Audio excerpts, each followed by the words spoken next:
Kim Pao, nahuling magka-holding hand sa report ni MJ Felipe.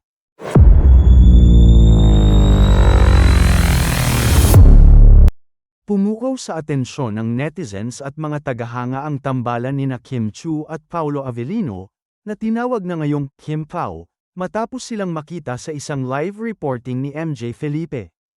Ang insidente ay naganap habang ini-interview ni MJ ang mga sikat na personalidad tulad nina Vice Ganda, Ann Curtis, Kim Chiu, at Paolo Avellino pagkatapos ng isang block screening na inorganisa ni Ann. Habang isinasagawa ang live coverage, hindi nakaligtas sa mga mata ng mga manunood ang hindi inaasahang kilos ni Kim at Paolo.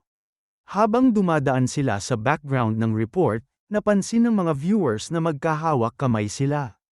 Ngunit nang mapansin ni Kim na nakatutok ang kamera sa kanila, mabilis niyang binitiwan ang kamay ni Paolo, na nagdulot ng tawanan mula sa kanilang mga kasamahan, pati na rin kay MJ Felipe na nagbigay reaksyon sa hindi inaasahang pangyayari.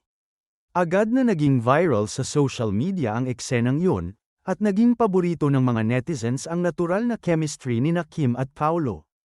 Ipinahayag ng kanilang mga fans ang kanilang kilig sa mga pangyayaring yun, na naging usap-usapan sa buong online community.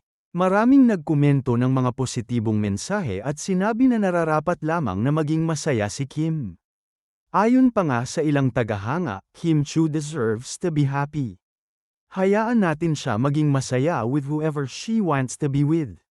Ang mga pangyayaring ito ay nagpapatunay ng kasikatan at epekto ng tambalan ni Kim at Paolo sa publiko. Ang simpleng aksidente sa live reporting ay naging isang malaking hit sa social media, na nagbigay daan sa mas maraming fans na magbigay ng suporta at pagmamahal sa kanilang tambalan. Sa kabila ng pagiging tahimik ni Kim tungkol sa kanilang relasyon, kitang-kita ang kanilang magandang samahan, na siyang nagbigay ng inspirasyon sa marami.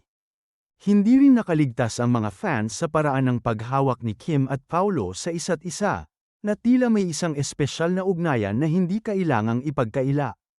Sa kabila ng mga biro at tawanan na dulot ng insidente, nagpakita ang dalawa ng natural na koneksyon at pagiging komportable sa isa't isa, na talagang nagbigay kilig sa kanilang mga taga-suporta.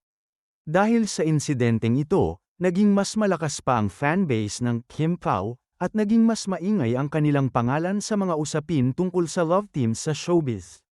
Marami ang umaasa na magiging mas maganda pa ang mga proyekto ni Kim at Paolo sa hinaharap, at patuloy silang susuportahan ng kanilang mga tagahanga sa anumang desisyon o hakbang na gagawin nila sa kanilang karera at personal na buhay.